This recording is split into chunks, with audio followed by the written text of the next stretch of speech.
This is Owen McKendry for ESBR Boxing. Delighted to once again be joined by Dave Coldwell in Coventry.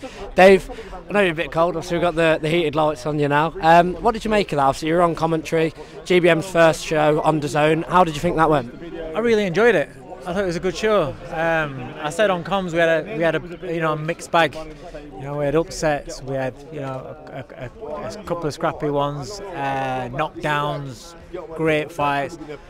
It was a good night. It was good, and a real some knockouts. So Arlo Stevens' knockout was pretty spectacular. Niall Berry's fight was fight of the night. And an upset, well not an upset but home fighter getting beat. Yeah, it's a good show, I enjoyed it. We'll touch first then on Niall. He's still a prospect. Although it's a crushing loss at this stage of his career, he's classed as a prospect. What do you think's the best, what's best for Niall next? Watch it, understand where it went wrong. You can't just load up looking for big shots all the time. You can't just head on all the time, especially when you're a good body puncher, which Niall is. Do you think it was a case of he fought the wrong fight tonight? Maybe got carried away with the occasion, nerves, headlining, being one of the co-headliners for the first DAZN show, the pressure, everybody talking about him being this, super prospect, and then just, fell into that trap. And also against a good fighter. Let's not kid ourselves. He was a very, very good fighter. And when you're fighting quality like that, and when you're, kind of, I don't want to say one-dimensional, but kind of like looking for the same things over and over again, these fighters can pick you off on that. And as you said there about not getting carried away, with prospects, do you think that's key with Arlo Stevens? Because he didn't have a massive amateur background. He's come into the pro ranks. He stopped a man else whose last fight was in with Callum Johnson. He's only ever been stopped twice, and one of those was a disqualification. So he's only actually been stopped once in 14 losses. So do you think it's key for us not to get too carried away with Arlo?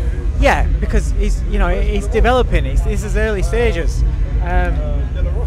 Obviously, he had a big, he had a size advantage in that fight, which plays a factor. But the finish was spectacular. It was great.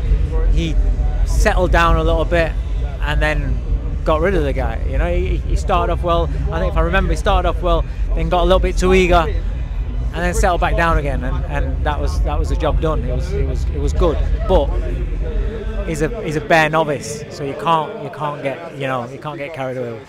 We'll move on to your stable. A fair bit of travelling in the last 2 days. Stephen Kearns last night in Belfast. A great performance from him again. How fast do you think he's going to progress through the ranks? I'm not one of these that's going to move him fast. You've seen what I've been like with Opie Price. I'll take my time with him. The reason why, when I spoke with George Warren and I've gone with Queensbury is because they're going to allow me to develop him. Because you understand that he's a kid that's got a lot of potential. He can be a very, very good fighter.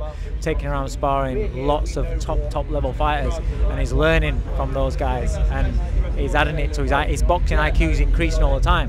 When he first come to me, he was loading up on single shots, swinging away, and and he's developed, and he's developing into a very calculated, very clever box puncher. He's always going to have that power. He's always got that heavy-handedness. You saw the guys that his opponent last night has been in with, some very, very good prospects. He hadn't done that to him. He's took a lot of good prospects a distance. Stephen got rid of him in 58 seconds without trying, without loading up.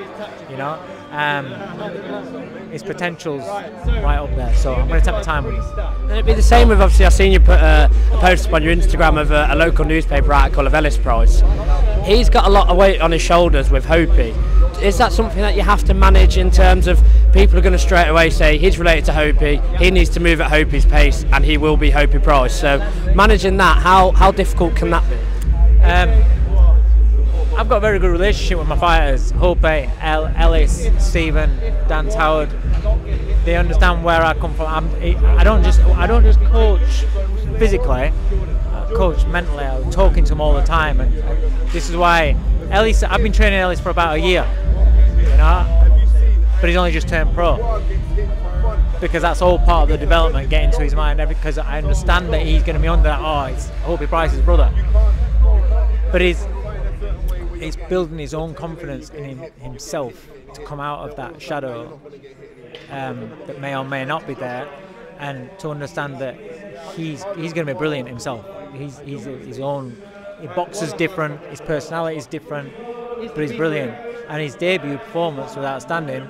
Barry Jones is commentating and saying it's one of the best debuts he's seen. It was very, very good. And I think that little things like that is showing him what he's capable of. When he's sparring with top fighters, sparring with Cordina and people like that, good quality sparring, and he's coming away thinking, oh, okay. And he's sparring with a lot of experienced pros, and that's what I'm doing with him. Took him out to America. And it's all about developing his mind, his mindset, his mentality as well. And he's going to be good. He's going to be very good. But again, I'm just going to take my time on it. And the biggest news in boxing, September 21st card, AJ Dubois. It's without going into too much detail of the actual card itself. I want to get your opinion on. I've had a difference in reaction to this question in case of, is AJ back? Is it a new AJ? Do you see it as the old AJ, or is this like a new and reborn AJ? We're all developing. You're developing in your job, I'm developing my job, AJ's developing his job. So it's just the latest version. It happens to be a very good version. So that's how I see AJ. You can't get too carried away, because the last two opponents that he's had where he's looked spectacular aren't all that. No disrespect to him, but in elite level boxing terms, the people that Joshua should look good against, and so he did.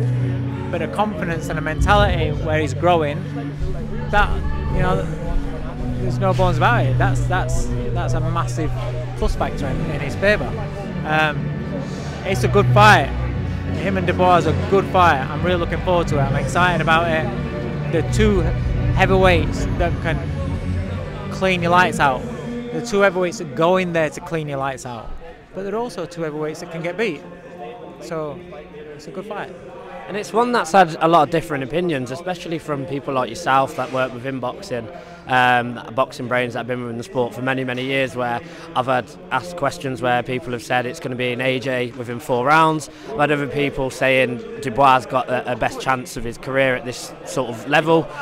Do you almost see it as, I've seen it said as well, is it a case of whoever gets to that big shot first, or do you see it as being a lot more tactical? It's heavyweight boxing, and it could be, but all I will say is that Daniel Dubois has done fantastic in his last 2 fights. He's shown that he's got mental toughness in himself to be able to come through tough moments. But he's also shown that he's very easy to hit. You don't want to be easy to hit when you're in with Anthony Joshua. And the right hands that Ergovich is landing, if Joshua is landing those same right hands, I think he's knocking him out, because Joshua won't just be throwing a single predictable 1-2. He'll be coming back with hooks, he'll be coming back with uppercuts, he'll let his hands go. And where one shot stuns you, the next one cleans you out, or the third one cleans you out. So he has to have a lot of improvement defensively. But then it's heavyweight boxing. He could walk straight out and catch AJ first and do him, because that's heavyweight boxing. When you got power with guys that can knock you out, then anything goes, and that's why it's an exciting fight. That's why I'm looking forward to it. Dave, thank you so much for your time tonight. Thank you very much.